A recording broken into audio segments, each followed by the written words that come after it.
Hello everyone, welcome to topper 777 GK. आज है 25 जुलाई 2021 और आज की इस वीडियो में हम 25 जुलाई 2021 से रिलेटेड सारे करंट अफेयर क्वेश्चन कवर करेंगे और हर क्वेश्चन के साथ साथ मैं आपको उस क्वेश्चन से रिलेटेड जीके भी बताता चलूंगा। तो इस वीडियो को पूरा ध्यान से देखिए। आखिर में मैं आपको 2 क्वेश्चन पूछूंगा, उस क्वेश्चन का आंसर आपको कमेंट बॉक्स में देना है और इस वीडियो की पीडीएफ आपको टेलीग्राम पे मिल जाएगी। इसके लिए आपको जो है इस वीडियो के डिस्क्रिप्शन में जाकर लिंक पर क्लिक करना है। तो चलो स्टार्ट करते हैं हम आज का फर्स्ट क्वेश्चन। टोक्यो ओलंपिक 2020 में भारत के लिए पहला पदक सिल्वर मेडल मीराबाई चानू सैखोम ने भारोत्तोलन में कौन से भार वर्ग में जीता? इसका सही आंसर है 49 किलोग्राम भार वर्ग में उन्होंने जो है हमारे देश के लिए पहला पदक यहाँ पर दिया है। तो सबसे पहले हम मीराबाई चानू सैखोम को लाखों हजारों करोड़ों बधाइयां देंगे कि उन्होंने जो है हमारे लिए पदक लाकर दिया है। फर्स्ट पदक है इस ओलंपिक का और ये जो भारोत्तोलन वेट लिफ्टिंग जो है, इस वेट लिफ्टिंग में अब तक का सेकंड पदक हमें मिला है। तो ये मीराबाई चानू सैखोम आपके सामने है। ये देखिए पदक के साथ है मीराबाई चानू सैखोम। ये देखिए मीराबाई चानू सैखोम ने जो है कितना भार उठाया हुआ है। पूरे देश को बधाइयां जो है, पूरा देश जो है आज खुशियां मना रहा है। इन्होंने भार उठाया इसीलिए खुशियां मना रहा है। ये देखिए मीराबाई चानू सैखोम। तो मीराबाई चानू सैखोम और उनका जो पदक है उसके थोड़े से इंपॉर्टेंट पॉइंट्स हम यहाँ देख लेंगे एग्जाम से related. Mirabai Chanu Saikhom Tokyo Olympic में भारोत्तोलन मतलब वेट लिफ्टिंग स्पर्धा में 49 किलोग्राम वर्ग में रजत पदक जीतकर ओलंपिक में देश का खाता खुला है। आपको क्या क्या ध्यान में रखना है? आपको ध्यान में रखना है रजत पदक जीता है कौन से खेल में? भारोत्तोलन खेल में जीता है। उस खेल के अंदर कौन से भार वर्ग में? तो उस खेल के अंदर 49 किलोग्राम भार वर्ग में उन्होंने अपने देश के लिए ओलंपिक में पदक जीता है। मीराबाई चानू ने क्लीन एवं जर्क में 115 किलोग्राम और स्नैच में 87 किलोग्राम से कुल 202 किलोग्राम वजन उठाकर रजत पदक अपने नाम किया है। मीराबाई चानू सैखोम ने भारोत्तोलन में 21 साल बाद ओलंपिक मेडल दिलाया है। इससे पहले कर्णम मल्लेश्वरी है, देखो आपने, इन्होंने सिडनी ओलंपिक जो 2000 में हुआ था, वर्ष 2000 में हुआ था, उस सिडनी ओलंपिक में भारोत्तोलन में हमारे लिए कांस्य पदक दिलाया था। उसके 21 साल बाद हमें भारोत्तोलन में एक पदक मिला है और इस बार रजत सिल्वर पदक मिला है। यह पहली बार है जब भारत ने ओलंपिक के पहले दिन पदक जीता है। जब से ओलंपिक स्टार्ट हुआ और भारत ओलंपिक में पार्टिसिपेट करने लगा, ये पहली बार है कि पहले ही दिन हमने पदक जीता है। मीराबाई चानू सैखोम भारोत्तोलन में रजत पदक जीतने वाली अभी पहली भारतीय हो चुकी है। टोक्यो ओलंपिक के लिए क्वालिफाई करने वाली वह एकमात्र भारोत्तोलक थी। मीराबाई चानू सैखोम के बारे में जान लेते हैं थोड़ा सा। उनका जन्म 8 अगस्त 1994 में हुआ। इम्फाल ईस्ट मणिपुर स्टेट से बिलोंग करती है वो। खेल प्रकार आपको पता हो चुका है भारोत्तोलन। उन्होंने जो अभी तक मेडल जीते हैं उसमें देखो टोक्यो ओलंपिक 2020 में सिल्वर मेडल, उसके साथ ही वर्ल्ड चैंपियनशिप जो थी 2017 की, वहां पर उन्होंने गोल्ड जीता था। एशियाई चैंपियनशिप 2020 की, वहां पर उन्होंने कांस्य पदक जीता था। कॉमनवेल्थ गेम 2014 में जो ग्लासगो में हुआ था वहां पर उन्होंने सिल्वर जीता था। कॉमनवेल्थ गेम 2018 जो गोल्ड कोस्ट में हुआ था वहां पर उन्होंने स्वर्ण जीता था। उनको जो है 2018 में राजीव गांधी खेल रत्न पुरस्कार से नवाजा गया है, जो हमारे देश का क्रीड़ा क्षेत्र के अंदर सर्वोच्च क्रीड़ा पुरस्कार है और 2019 में उनको पद्मश्री से नवाजा गया है। ये हमारे भारत के पंतप्रधान और मीराबाई चानू सैखोम पंतप्रधान ने भी उनको ट्वीट करके बधाइयां दी है। सेकंड क्वेश्चन देखते हैं। हाल ही में किस संस्थान ने ड्रोन के लिए साइबर सुरक्षा खोजने के लिए प्रौद्योगिकी नवाचार केंद्र लॉन्च किया है? इसका सही आंसर है IIT कानपुर। चलो इसके बारे में हम जान लेंगे, लेकिन उससे पहले हमारे इस चैनल को टॉपर 777 जीके को सब्सक्राइब कर दीजिए और ज्यादा से ज्यादा इस वीडियो को शेयर कीजिए, लाइक कीजिए। हमारा लाइक का टारगेट है इस वीडियो के लिए 500 लाइक होना चाहिए, तो जल्दी से इसको लाइक कर दीजिए। देखिए ये है आपके सामने IIT कानपुर। IIT कानपुर की जो है ये कैंपस आपके सामने है। देखेंगे हम क्या है ये। तो भारतीय प्रौद्योगिकी संस्थान कानपुर ने एंटी ड्रोन प्रौद्योगिकियों, घुसपैठ का पता लगाने वाली प्रणाली, ब्लॉकचेन और साइबर भौतिक प्रणालियों के लिए साइबर सुरक्षा समाधान खोजने के लिए पहला प्रौद्योगिकी नवाचार केंद्र लॉन्च कर दिया है।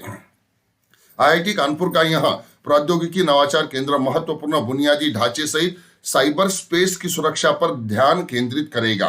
25 अनुसंधान और विकास प्रमुख जांचकर्ताओं और 13 स्टार्टअप का चयन इसके लिए किया गया है। साइबर सुरक्षा में अत्याधुनिक तकनीक, उद्योग, आम जनता और सरकार की डिजिटल संपत्तियों की रक्षा करने के लिए साइबर सुरक्षा अत्यावश्यक है। इसीलिए जो है तो IIT कानपुर के जो संशोधकों ने जो है इसको यहाँ विकसित किया है। भारत के पड़ोसी देशों जैसे चीन से बढ़ते खतरों के मुकाबले के लिए सरकार द्वारा मेक इन इंडिया साइबर सुरक्षा समाधानों को बढ़ावा दिया जा रहा है। IIT कानपुर के बारे में जान लेंगे।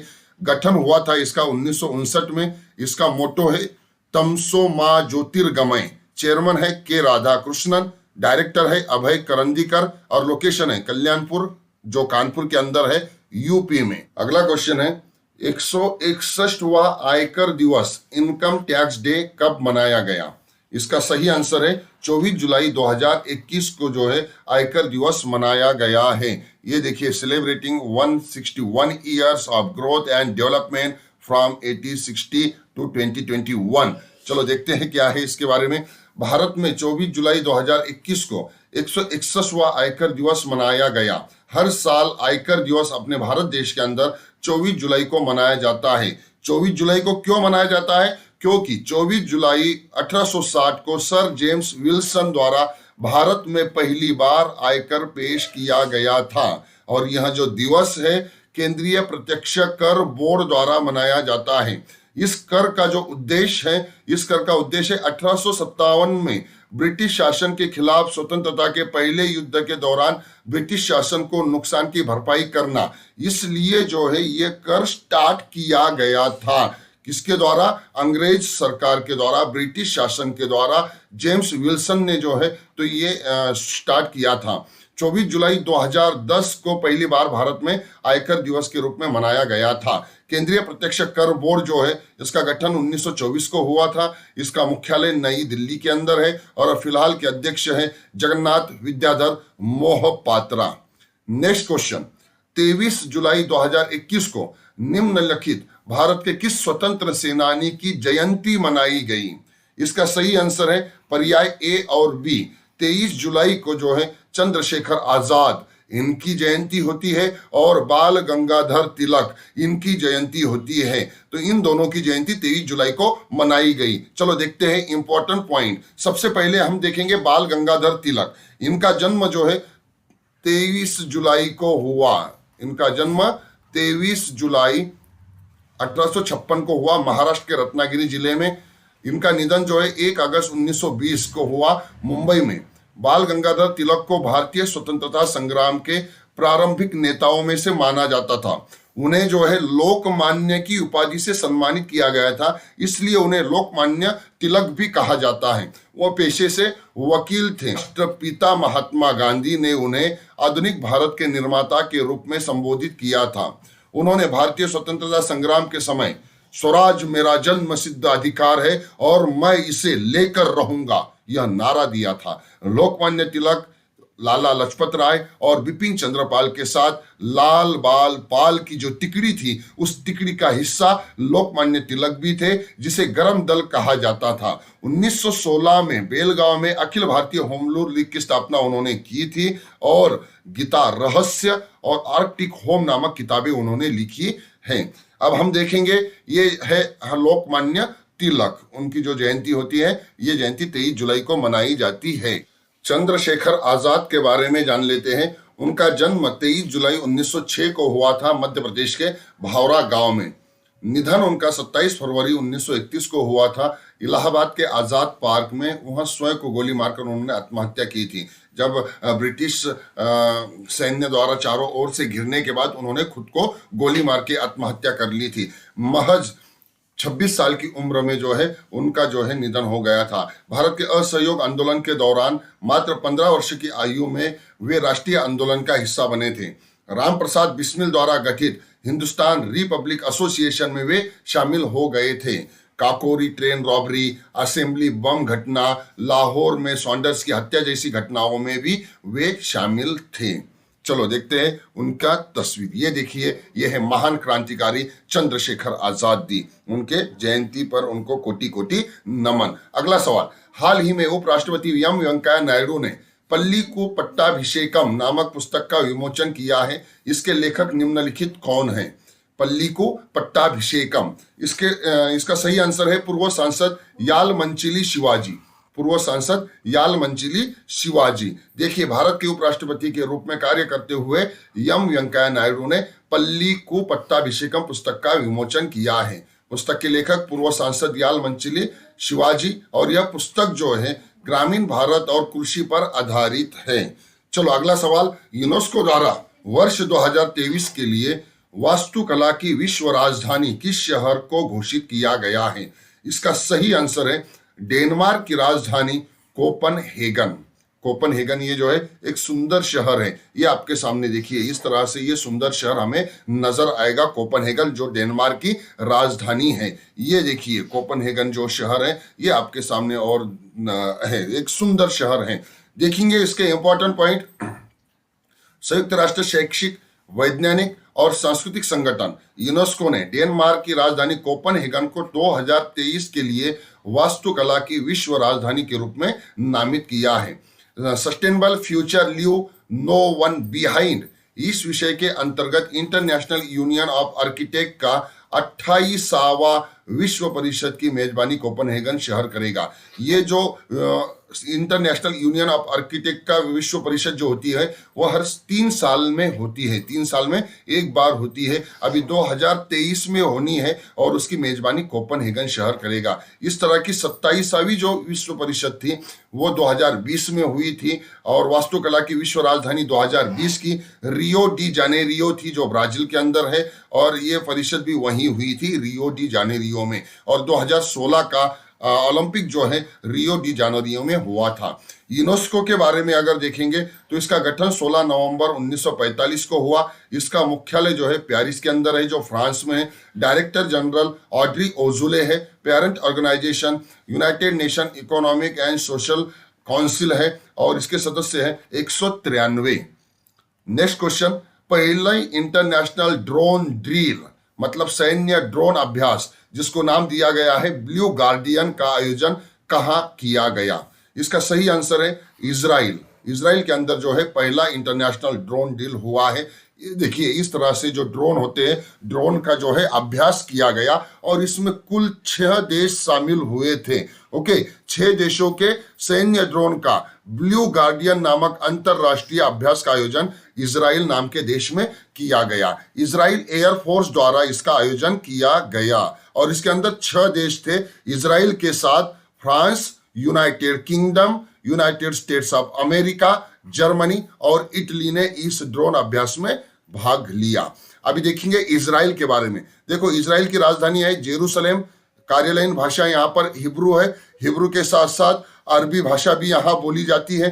अध्यक्ष है इसाक हरजोग जो 2021 में ही नए अध्यक्ष हुए हैं बेंजामिन नेतन्याहू के जगह पर। प्रधानमंत्री है नफ्ताली बेनेट, और यहाँ की करेंसी है न्यू शेकेल। ये फ्लैग है इजराइल का, और ये मैप है इजराइल का आपके सामने। ये देखिए, मेडिटेरियन सी से इसकी जो है बॉर्डर लगी हुई है, लेबनान से बॉर्डर लगी हुई है, सीरिया से बॉर्डर लगी हुई है, जॉर्डन से बॉर्डर लगी हुई है, इजिप्ट से बॉर्डर लगी हुई है, और ये जो है फिलिस्तीन जो है इसके अंदर यहाँ पे हमें नजर आएगा, वेस्ट बैंक फिलिस्तीन। ओके, इस तरह से ये इजराइल है। 8वां क्वेश्चन, 97वां संविधान संशोधन संसद द्वारा किस वर्ष पारित किया गया था? इसका सही आंसर है 2011। देखिए, अभी 2011 के अंदर जो है हमारे जो कॉन्स्टिट्यूशन में जो है अमेंडमेंट किया गया था, 97वां अमेंडमेंट था वो। अभी क्यों फिलहाल में क्यों चर्चे में है तो हम देख लेंगे।